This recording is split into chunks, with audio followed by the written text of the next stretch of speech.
end user because Monero would be a higher price. Monero prices sucked because people don't really care about the anonymity because they mostly don't actually use it. They mostly just hold it. So what do people really care about? They care about price appreciation. They care about fun and speculative stickiness. And I think that they'll care about getting paid to do what they were already going to do anyway. They were just going to hold anyway. So why not get paid to hold? When you want to make more Bitcoin on your Bitcoin, you've got to give them to somebody and hope they give them back. You give them to Celsius or BlockFi or Finex, and they loan them out and they try and make extra money to people. People want to short, so they borrow them. And then you hope that they give you your coins back with some profit. And a lot of times they don't. Hex solves that shit. You are your own counterparty. Just like when Bitcoin pays out its 50 block rewards, there's no order book or central party that handles who gets what block reward. It's built into the protocol. It's algorithmic. If there's too much hash rate, the miners get paid less individually. If there's too low hash rate, the miners get paid more individually. Hex is the exact same thing, except instead of bidding for inflation with hash rate, you're bidding for inflation with lockup time. And so we just monetize time in the same way that Bitcoin monetized hash rate. But ours pumps the price harder with less volatility, with less externalities of paying miners. So it's more secure, cheaper, and a feature that's never been in crypto before. It is proven in the real world to be the second most popular product at the bank. There's nothing left I could add to it except fake partnerships, which I'm not interested in, and anonymity, which actually we're working on. So there's a smart contract that's been audited recently called, what is it called? Tornado.cash. And it's mixing, and it uses a ZK Snarks protocol, and it works on Ethereum, and it works now. And we've already got someone working on forking it to mix Hex. Hex token. Okay. Yeah. I know you're hungry. I'm starting to run out of energy because it's, I got up at 6 and it's almost 9 and I want to grab some food here. But to sum up my stance, like on Hex, I don't know. Because I think there's a lot of shit we didn't I'd be happy to. I'd happy to. And you probably did 85-90% of the talking. So I'd like to close with a couple of thoughts on this. No. I would have interrupted earlier if I had a problem with that. But all right. I want to say, I guess, a little bit more about Hex and Bitcoin.com. So for those that are Americans, you can buy and sell your Hex on exchange.bitcoin.com. Is Hex good or bad? I don't know. Time's going to tell. I haven't looked into it. Like, to be honest, the Hex website looks kind of like the late 1990s website. I'm the admin, bro. So if it sucks, it's because I made it suck. Okay. Well, we're the age demographic where we remember, the internet in the late 90s is when we were right there when it was getting started, and websites in those days looked kind of similar to your Hex website at the moment. But don't be a Bitcoin Cash maximalist. Don't be a Bitcoin Core maximalist. Be a maximalist on utility of anything that works. And if Hex is useful to you somehow in your life, feel free to use it. If it's not, then don't. And the same with Ethereum and Bitcoin Cash and everything else. And don't be a toxic maximalist of any coin type. If it's useful to you, use it, and if it's not, then don't. And if other people want to use something other than you, let them use it. Don't worry about it. And if you find the Bitcoin.com exchange useful, then by all means, please use it. And if you don't, then go use something else. It's fine. But we have a lot of really, really cool stuff happening at Bitcoin.com. We have a team of about 150 people or so total working at Bitcoin.com right now. Check out local.bitcoin.com. No KYC, no AML. You can make money by buying and selling Bitcoin Cash at a profit on either side there. You can buy and sell it with Hex or dollars or euros or Chinese RMB, WeChat Pay, Alipay, like anything and everything. It's a really cool thing. So just want to get that out there. Like, is Hex a good idea? Am I the new spokesperson for Hex? No, but I think people should be able to trade anything and everything. So I think we have Dogecoin on our exchange, but if we don't, I'm not opposed to it. Like, let people trade whatever they want to trade, and don't be a hater on other people, right? So I agree with everything you said. So I think you're an important figure in the space. I think you matter, and I think people should show you more respect than they do. I think that Bitcoin Cash is building and has built things that have differentiated it, and it should be looked at anew. Which I haven't done to the degree that I should because I've been busy. Like Roger and I want the same things from the world, and he's pushing hard to try and make them happen. I'm pushing hard to try and make them happen.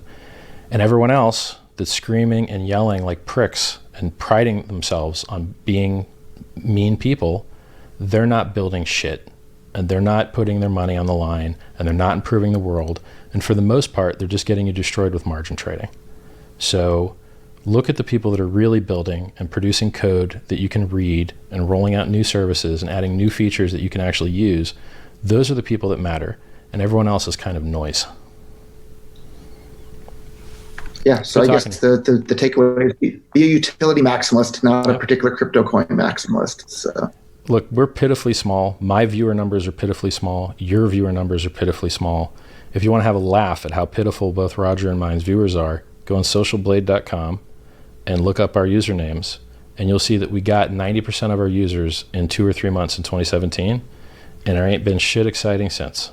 So we got to punch a lot harder than we're punching, or we can be beat. Like, we could be beat by Facebook Libra. We could be beat by things that suck more for the world. And if we want to make an impact and have peer-to-peer, trustless, audited, no counterparty stuff in the world, we got to punch as hard as we can.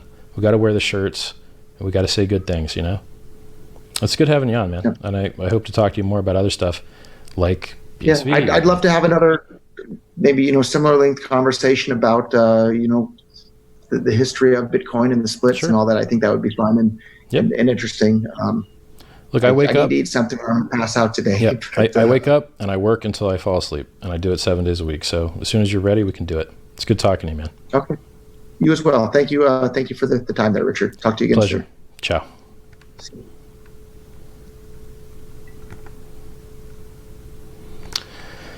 Well, that was a good show, good meeting. I hope that you guys learned some things that you might not have heard Roger say before, or I might not have said before. I guess since we've got 17 or 1,800 people here, I'll take some questions from the audience. Here's what I do know. People agreed to give 2 megabyte blocks. So whoever was in that room agreed that they would mine and signal for 2 megabyte blocks if SegWit got in. SegWit got in, and the 2 megabyte blocks didn't get in. So whoever that party was, and I don't know who they were, I don't even know their name, whoever that party was that agreed to give the 2 megabyte blocks and then didn't, reneged and was fraudulent, right? Now, people don't realize how dangerous what the UASF guys, of which I was one and promoted and wanted to see happen, they don't understand what that really meant to the network. What that really meant was, if the miners ignore our UAS stuff and just do what they want, do their 2 megabyte block stuff, all the people that were on UASF, the no 2x guys, they would have just splintered off and had their own network with no hash rate, or such a pitiful hash rate that they could be attacked by anyone with like some SHA-256 ASICs. And then now what? They probably also, as you said, didn't have any of the businesses. So all they really had, right? So all they really had was the ability to Sybil attack the actual network. So in the event that the miners were like, no, actually, screw you guys, we're going to do what we want, because look at the economic difference, right? How much money do the businesses have invested, and how big is their mailing list, right? How much money how big is blockchain.info's mailing list, right? How much money do the miners have invested? And you compare that economic energy and that customer base with what the nerds that run nodes have, and mostly just default nodes. They don't even know what the fuck's going on. They just want to feel cool, so they double click that node that they think's cool, but they don't actually know how to edit the configuration file or know when something's going wrong. They're basically script kiddies, right? So you got a bunch of script kiddies that now, if the miners didn't fold and the script kiddies maintained their little node, it would have just been a Sybil attack. They would have just acted like, oh no, we're the real Bitcoin, but you're not. You're the fake Bitcoin, right? You don't have any of the things that make Bitcoin good. The exchanges, the businesses, the mining hardware. Anyone could attack you at will. It was a big risk. It was actually a very big risk. And so the UASF guys put a gun to Bitcoin's head, and the miners put a gun to Bitcoin's head, and they're like, okay, well, sort of Democles, right? Like, we're going to split the baby in two unless one of you gives up. And the miners gave up. And it worked out okay, but it was risky. And now is it working out okay? I don't think so. So to summarize, who lied, cheated, and stealed? I didn't lie. I didn't cheat. I didn't steal. But I promoted something that was, dangerous and happened to work out. So yay. then. It worked out then, right? We got transaction malleability fixed. We got Lightning. Like, the ability to build things on Bitcoin did improve. Go ahead. Go ahead. Yeah. I don't want to do all the talking. You said we got Lightning, and I was going to say, do you? Like, that's another thing that's really bothered me. Maybe you've addressed it already, but I see all these people passing the Lightning torch around, and they have no understanding of what they're doing. They're using these custodial wallets, and like, if it's no different than sending PayPal from one person to another, but they're all out there on social media saying, "Hey, I got the PayPal. I mean, the Lightning torch, right?" And they have zero understanding of what's going on there. So, like, all Lightning is. So in summary, so we can close this thread. The lying and cheating and stealing was there was risk taken, and somebody said that they were going to give the 2 megabyte blocks after we got SegWit. We got SegWit. They didn't give the 2 megabyte blocks. Whoever that guy was, and I don't know who it was, he reneged, right? Now, could the rest of the community have been? And it's weird. Like, the rest of the community wasn't in the room either, right? Like, I didn't get to say anything, because I wasn't a dev and I wasn't a miner. I'm just a smart guy that tries to tell people the truth on YouTube for free. So that's my position, right? Like, thought leader, I guess. Now, in your team, the BCH team, you would love to see, like, what was going on in the Dragon's Den, because I was in the Dragon's Den, right? And the Dragon's Den is this little secret room inside some Slack server for Bitcoin people. I can tell you guys there's nothing interesting going on in there. Absolutely nothing. Because I went in, and I scrolled up for a while, and I saw absolutely nothing of interest, nobody doing anything interesting whatsoever, and then I never went in again because it had no utility.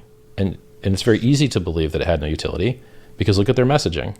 They don't have memes, they don't have marketing, they're not effective socially. So why would you think that they had a secret room to be effective socially when they're not effective socially? So maybe they're spending too much time in the room rather than out there doing effective things. So. Yeah, look, you wear the shirt, man. You wear a BCH Please shirt, which means I know you're doing the fucking best you can. Look, you're a rich guy. You could wear whatever you want.